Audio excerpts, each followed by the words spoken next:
Yeah. Here we go. 94.3 The Ox, old William Wallace singing about his next ex-wife. On your Monday ride, 8:30 now, time for Coffee Talk, brought to you by the Comanche Chamber of Commerce and Agriculture. Check them out at #ExploreComancheTexas.com as we welcome into the studio Cynthia Newton with Hope Counseling. How are we doing? Good morning. I'm doing well. You know, you almost had a stand-in for me this morning. I'm just going to say that. Almost phoned it in? No, I was going to have Richard Niblett stand in for me this morning. Oh, no way. Yeah. No way. Yeah, because if I wasn't going to make it, he was a great friend and helped me get to the hospital the other night. And I was like, well, I guess if I can't make the radio show, you can pretend to work for Hope Counseling. And he's like, I don't know about that. He said, I can get in there. I may be more acting like a patient than I don't know if the statute of limitations is up to allow Richard back in here or not yet. No kidding. And me and him in here together, that's pretty dangerous. It's been proven. That's what I figured. But anyway, I just thought I'd throw that out there, see if he's listening this morning. Yeah, because he probably isn't. Right. He's probably still sleeping. Yeah. Anyway. Well, he needs his beauty sleep. That's right. 14 hours every night. He's got to have something. So. Love you, Richard. Anyway. All right. So this morning we're going to talk about parental burnout. And this is huge. I've talked a little bit about being a single parent, Sure. and what that's like and how difficult those struggles can be. But you can suffer from parental burnout. I mean, if you're a single parent, if you have a partner, from all sorts of realms. And I want to give a shout out. I had an intern help me put this together, and her name's Shahira, and thank you so much for helping me get this topic together this morning. But I mean, it's such a huge deal, and the effects of it can be overwhelming. Sure. And Not just on you, but the kid too. Absolutely. And you may not even realize what's going on when you're in it. Sure. The world's spinning around you, and you don't really realize and see what's happening. So we're going to talk a little bit about that. So first off, I'm just kind of give some background and just remind us all that right now our world is full with endless to-do lists, right? Yeah, that's common. Job, family responsibilities, the never-ending task of balancing all the different roles we play. Adding the collision of those roles and responsibilities, as we've seen and experienced during this pandemic, it's just taken it to a whole nother level. Oh, yeah. And the task can become extremely overwhelming. So being a parent can be wonderful, yet when our demands and stress exceed our resources, our well-being and our parenting suffer. Sure. So no matter how much we love our kids, we do not have an unlimited energy source. Man, I wish I had their energy.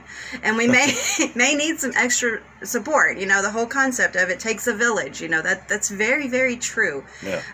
It does definitely take a village to help raise your kids. So in March 2021, there was a survey done that found that parents, essential workers, and communities of color were more likely to report mental, physical, and health consequences. 48% of the parents surveyed reported an increase in their stress level compared to before the pandemic.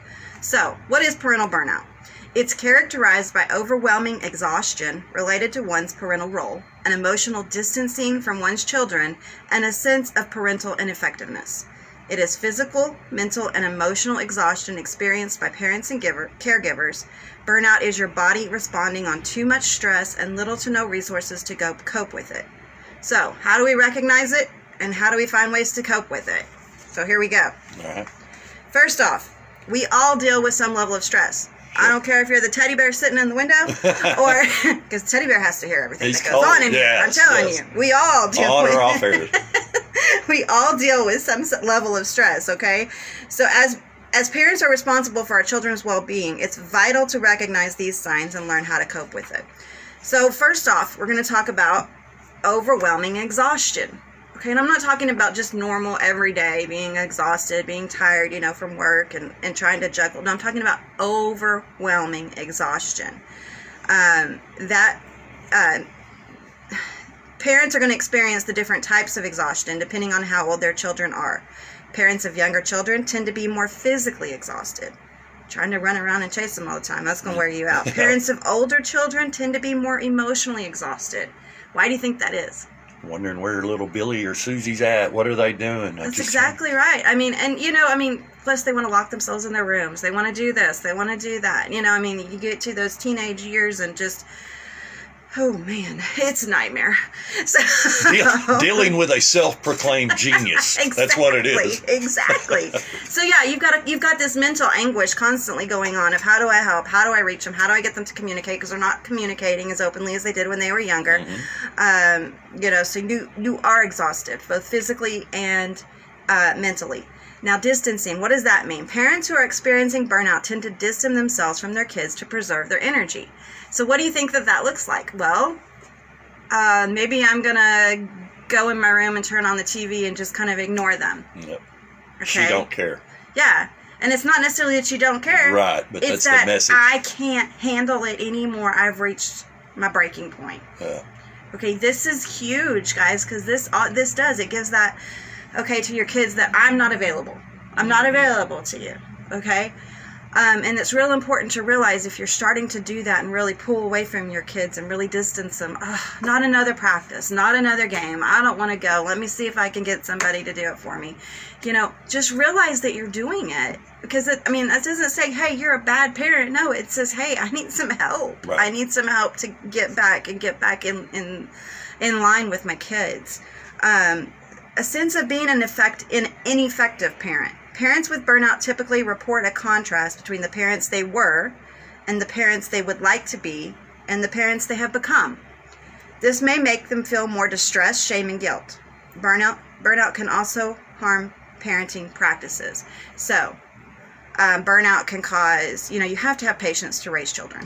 The burnout can definitely cause that lack of patience. You may not have been a parent that yelled much, and all of a sudden you find out you're yelling at every little thing. That fuse gets shorter. It does. You may not have been a parent that, you may have been that parent that every night you made sure that you sat down with your kids and had a reading time or a something time, and now it's like, just get your baths and go to bed, you know? Yeah. Just those types of little things that you realize I don't want to deal with it, and it's not making you a bad parent. It just means that, hey, you got to take care of you. We got to figure out how do we get you recharged to be that parent that you were or want to be or want to be. Okay. So just being aware of that. Parental stress and burnout are more common than we think. As common as parental burnout is, we can find ways to rebalance our stress and resources. So yeah, there are ways, and we're going to talk about that in just a second as to how to do that. So, overwhelming exhaustion, distancing, and a sense of being an ineffective parent are your three major signs of parental burnout, okay? So look at those. Just kind of take a self-check, or kind of look at your friends and your family around you and see if they're talking about that themselves also. It's okay to say, hey, you may need a break. Okay. So managing burnout, talk about it. Openly share your feelings about parental burnout. May not seem easy because it may go, I'm supposed to be this wonderful parent. I'm, the soccer mom, the football mom. I'm this, I'm that, but doing so can facilitate social support. So it's okay to say, hey, I can't do it all. All right. A much needed resource for stressed out parents. However, be cautious with sharing on social media as a way to seek validation. Yes. Instead, seek out virtual communities that are moderated by social media groups or message boards. Use your support network. Find a closed group. Don't just put everything out there for the world to see on social media about what you're going through. Because you're trying to find validation, you're trying to find help, you're trying to find whatever, and sometimes you're not going to get that, and then you're going to feel really even worse about it as well. Reevaluate your stress. Reappraise your perspective. Look for opportunities to grow and areas of your life to be grateful for. Reframe the difficulty as a challenge, something you can overcome. So look for opportunities to grow in areas of your life that you can be grateful for. Again, focus on the positive. Okay, find things that will help you do that. Reevaluate that stress. Find where your stressors are coming from. Make small changes. I'm not sitting here telling you to go decide to go to the moon or something. No, today I want to learn how to become an astronaut when I've never done that before. No, I'm not talking about that. I'm talking about the small changes. Rebalance the changeable stressors that contribute to your feelings. If your chore list exhausts you, offload some of those to your kids, to your partners. Guys, it's okay for kids to have chores. Nothing wrong with that. They may not want to, but they got to learn somehow. Even from the youngest to the oldest, my 3, 4, 5-year-olds, guys, they need to be doing chores. They need to be doing things. They may have to have a little bit of guidance.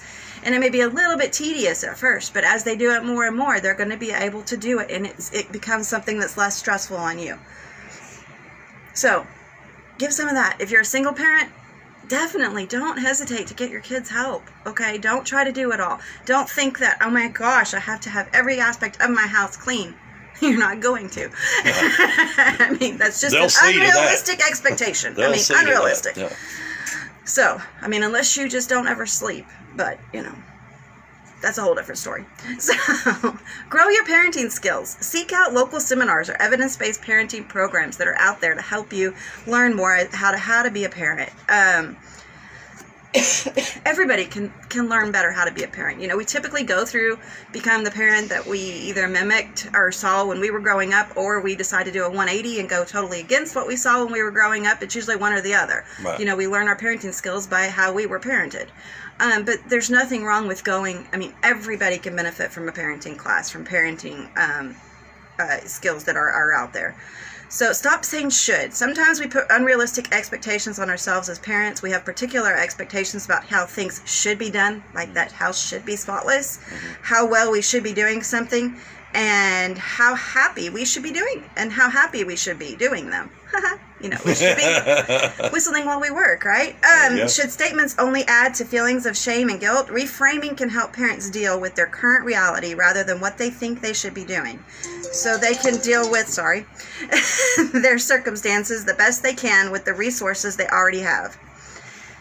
Self-care. Take micro breaks. You're not going to have time to take those humongous 3 and 4 hour breaks. Probably not. But you can take small breaks. Self-care. Rather than a whole weekend of vacation or even an hour, focus on finding opportunities for relaxation and pleasures in ways that are manageable for you. Go take that bubble bath. Okay? Go outside. Go for a walk. You know, do something that's for you to take that little bit of break.